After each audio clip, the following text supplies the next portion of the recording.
Welcome to week 10 in this series of Logos tutorials, how to use the Logos Biblesoftware to study the Sabbath School lesson. My name is Dr. Reima Vettner. I'm teaching New Testament at Montemorelos University in Mexico. So the topic for this week is following Jesus in everyday life. So a lot of practical, ethical issues to deal with this week. On Sunday, the headline is Flee Phariseeism. And I had a longer rant about this, the way we present Judaism, a couple of weeks ago. So I won't repeat all of that. But there are a lot of misunderstandings about who the Pharisees were. A lot of church members, and including Sabbath School lesson writers, come with claims that are not really completely supported by the historical data we have. About the Pharisees, the lesson says, the Pharisees were often legalists who, while professing to believe in grace, taught salvation by the keeping of the law. They were legalists. Now, first of all, the word legalist is not really that helpful theologically. It's a word that is very often misunderstood and misused. Very often we use it about people who just happen to disagree with us on some ethical issues. So, for instance, if my way of keeping the Sabbath is different from your way of keeping the Sabbath, and if I think you are stricter than you need to be, I might say, oh, you're a legalist. You are too much concerned with the way that you should keep the Sabbath. Now, this is very inaccurate because I don't really accuse you of trying to save yourself by keeping the Sabbath. You don't believe in salvation by keeping Sabbath. I don't believe in it. So why do I accuse you of legalism? Well, it's just because I'm lazy. And that's the way the word is often used. We throw it around, you're a legalist, this is a legalism, when we don't really mean it. The word means somebody who believes they can save themselves by keeping the law. And that's what the Sabbath School lesson is describing the Pharisees as. They were often legalists who, while professing to believe in grace, taught salvation by the keeping of the law. So at least the lesson is using legalism in the proper way, the way it is actually supposed to be used. But is it true that the Pharisees were legalists? Well, the historical data doesn't really seem to support it. Neither the data we have in the Gospels or Josephus, which is our primary source on the Pharisees and other groups, sects of Judaism at the time, neither the New Testament nor Josephus gives us any hint anywhere that they believed that they could save themselves. Matthew 23, rather than a call to flee Phariseeism, Jesus actually says that they have a lot of good theology. Matthew 23, verse 2, the scribes and the Pharisees sit on Moses' seat. This was the main chair in the front of the synagogue where the rabbi sat down to preach. And there the Pharisees are sitting. So do and observe whatever they tell you. So the theology of the Pharisees are pretty good. You don't need to flee Phariseeism. But do not do the works they do, for they preach but do not practice. So Phariseeism is good, but each individual Pharisee might be too liberal, might be too relaxed in their own life. Not so important. You know, I have a good doctrine. I have good teachings. I don't have to do all of it in my own life. So they were hypocrites. So what you find in the Gospels, what Jesus over and over accused accused Pharisees of, is a lot of them were hypocrites. They taught one thing but didn't always practice it themselves. So they had a more liberal lifestyle than what they were preaching. Secondly, Pharisees, and that was part of a larger issue with Judaism at the time, had a too narrow view of the selection, God's selection. They were too exclusive. They were too narrow in their thinking when it came to who can be God's people. So they were too nationalistic, too exclusive in their thinking. That's something historians can see from the sources. That's what we find in the New Testament. But did they believe that they could be saved by keeping the law? Well, that's a bold claim, and that needs a lot more historical backup, which doesn't seem to be there. So please do not repeat that phrase in Sabbath School on Sabbath. Now, the menu I have for you today, in the rest of this video, is I'm going to teach you how to do a morphological search. And we're going to try to find all the times, morphological search, all the times the Gospels use imperatives, or we can find it in Luke. Imperative is a grammatical form of the verb, which is in a command form. Do this, do that, imperative. It's a form of the verb. So we're going to search for all the imperatives in Luke and make it as a visual filter. So when you are scrolling through the Gospel of Luke in your Logos Bible, you can see all the imperatives Jesus is giving us, all the commands. That would give you a lot of interesting material when you prepare for this week's lesson on following Jesus in everyday life. Alright, so you open the search window. Just to do it again, you have the magnifying glass, you click on it, and it opens the search window. Then you choose morphology from the list here. You have basic, which is searching the entire library. Bible, searching for phrases in the Bible. Media, searching for videos, images, pictures. Clause, morphology, and syntax deals with the Greek and Hebrew grammar. And morphology has to do with the grammatical form of the verbs. And other words. Not just verbs, but adjectives, nouns, and so on. So make sure that you choose all passages. Well, we can limit it to Luke if you want to. And make sure it says with the Logos Greek morphology. You need to have some kind of Bible version, either the Greek SBL, if you're pretty fluent in Greek and you can see a lot of Greek search results, or choose an English Bible, but choose an English Bible that has what's called an interlinear, reverse interlinear, like the English Standard Version. If you don't have a preference, just choose English Standard Version with Logos Greek morphology. So this is what your page should look like. The window should say search morphology, all morph text in, you can have the entire New Testament, or you can limit it to Luke. If you've limited things to Luke earlier, it should pop up here. Otherwise, you type it down here in new reference range. You just type in Luke. And I was going to limit the search to the Gospel of Luke. In the English Standard Version with the Logos Greek morphology. Then in the find box, you can see some search helps here. Type G:, or H:, to type Greek or Hebrew words. And if you want to start searching for a morphological term, you do the @ the one we use when we are sending emails in email addresses. So you do the @ and then you look for verbs, and then you'll see a lot of different options. Now we'd like to search for the imperative mood. The different moods are indicative. That's most of the sentences in your Greek New Testament. That's all statements, all questions. Most of it is indicative. Has to do with the true things that happen. Imperative are commands. Infinitive is the same as in English. It's the basic root form of the verb when it doesn't have any time aspect, no tense to it. So it's neither past, present, or future. It's just in its basic timeless state, like to do, to walk, to go, are infinitives. Right, so you choose the imperative. Imperative are the commands, and that's it. That's all we need. You can search for all kinds of things here, but let's just stick with imperative now. If you've had Greek or Hebrew before, you know what the rest of it means. But if you have never had Greek or Hebrew, that's fine. You don't need to have had it. Just choose verb and then imperative, and we're good to go. You click on the enter key on your keyboard, or this arrow at the end of the search box, and it starts searching for all the commands in the Gospel of Luke. Hey, look at this. Isn't that cool?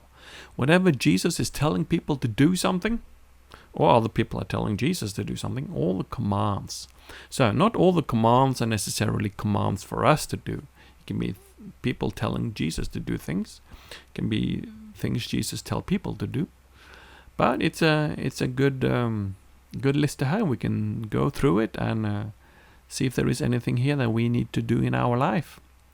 Now, the next step is you can do different things with this list. If you click on the magnifying glass here in the top left corner of the window, you can export it as a passage list, something we looked at a couple of weeks ago, how to use passage lists as a type of document.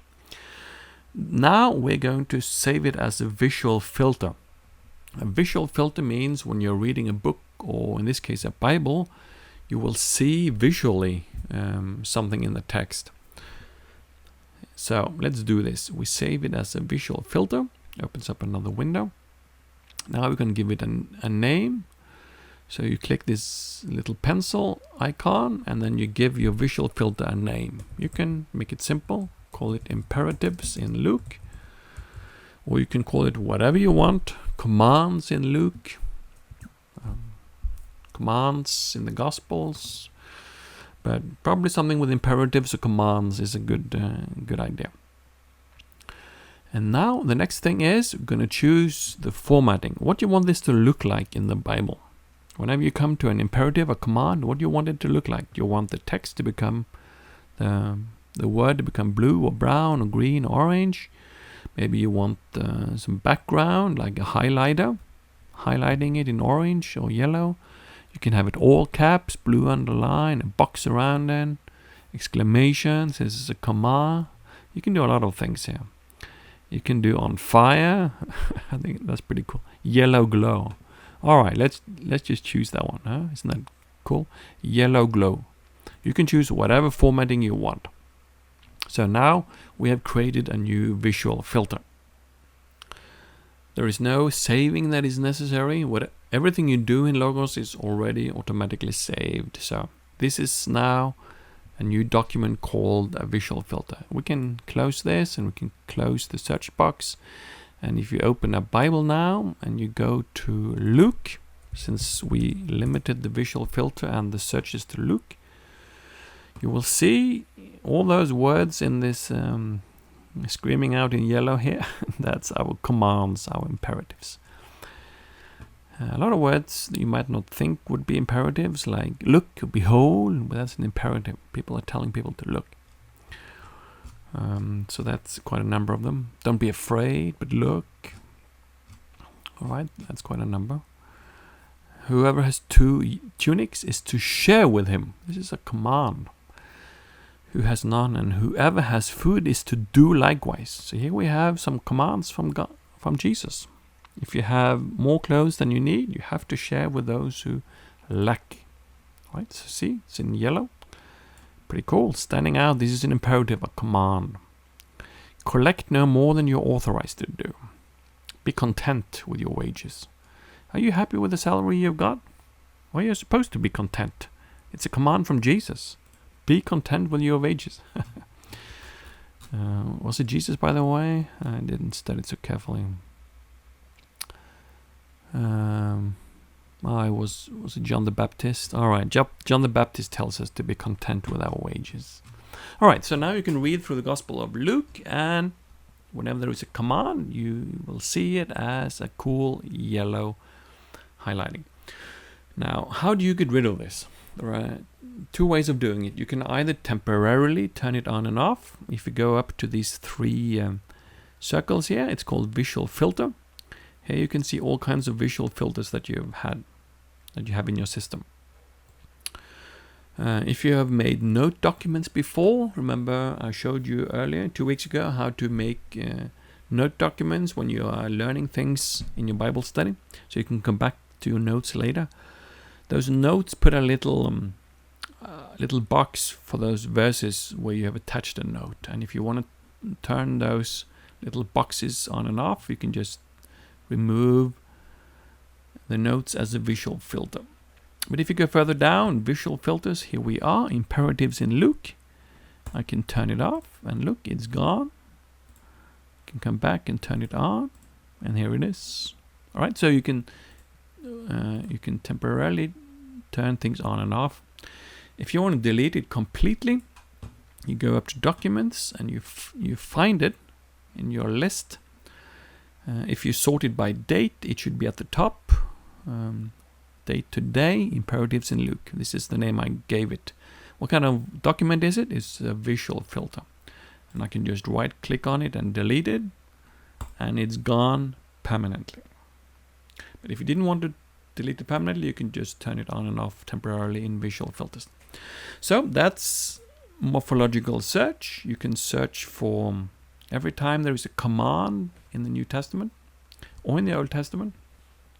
You just decide what range you should have. You choose Greek morphology or Hebrew morphology for the Old and New Testament. You do the @ sign, verb, mood, imperative. And there you go. You have your list. And then you can save it as a visual filter. Give it whatever name you want. You can call it commands this time. Commands in Luke. You can choose another formatting. Maybe I want the words to be blue. Here we are. It's already saved as a new document. When we now open the Bible, see, the word is in blue. Be silent and come out of him. It's a command. So that's a nice little way of finding commands in the Bible. During the week, there are a lot of passages that you can look up with passage guides that we've shown many times this quarter. Passage guide, exegetical guide, or sermon starter guide. You just open these and you type in a passage. On Thursday, there is a text I'd just like to conclude with in this video. So let's go to Luke 22:24. It's not very hard to understand it, but it has a lot of room for thought. I think we all need to meditate on this, whoever we are in the church, especially for those of you who are pastors. I've been a pastor, I've been an elder, I've been a conference president, and whoever has any kind of leadership position in the church should meditate regularly on this text in Luke 22. It has to do with power and authority and our attitude to power and authority. We should be different from the world is the important teaching here from Jesus. So let's read it. Luke 22:24. A dispute also arose among them as to which of them was to be regarded as the greatest. Who's the best? Who's the most important? I'm more important than you. No, I'm more important. Usually we don't talk like this because it sounds very childish, but in reality a lot of people are behaving like this. We like to use authority over each other. I'm the pastor, so I can tell you what to do, right? I'm the elder, and you are the Sabbath School superintendent. I can order you to do things, right? You're my servant, and I'm the boss. Unfortunately, this happens quite a lot in the church. We too often see the church as a hierarchy, as a ranking system, and somebody is above and somebody is below. But Jesus says, you should not think of each other as who is the greatest, who is above and who is below.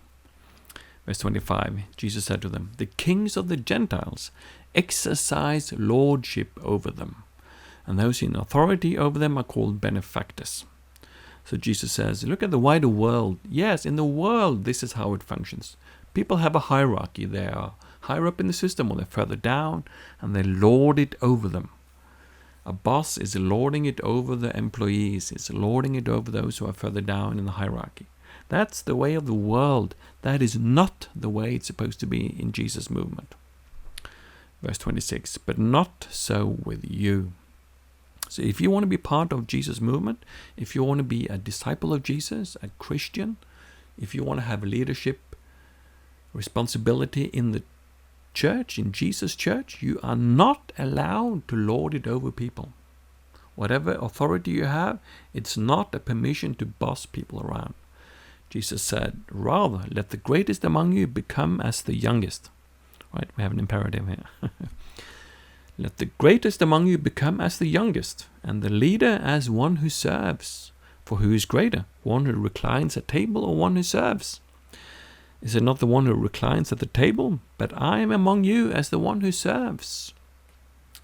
So Jesus said, look at me. I am the highest of the high. I am the King of the kings. I am the Creator God of the universe. And what do? I don't lord it over people. I don't boss people around. I've come to serve. I'm among you as the one who serves. So, for those of you who have any kind of leadership responsibility in Jesus' movement, be very careful with the way you are using that position. You are there to be a servant, helping and equipping and supporting people, and you're not there in order to boss people around. If you boss people around, you're not part of Jesus' movement. You are part of his enemy. So this is an important text from Luke that I hope you can all discuss extensively on Sabbath, because we need to meditate and reflect a lot more on that. I see a lot of power abuse going on in the Seventh-day Adventist Church on all levels. Conference presidents, pastors, elders. We are all tempted to abuse authority, but we're not allowed to. Jesus is our role model, and he is the servant of servants. My name is Raymar Vettner. Thank you for joining me this week. All the best with your Sabbath School teaching this Sabbath, and we see you again next week. And next week, by the way, just to give you a little preview of what's coming up, some people have asked me earlier on with my students, is it possible to make favorites or bookmarks in Logos so I can easily find things again later? And yes, there is. There is a system called favorites, and we're going to look at that next week. So join me again in 1 week's time. See you until then.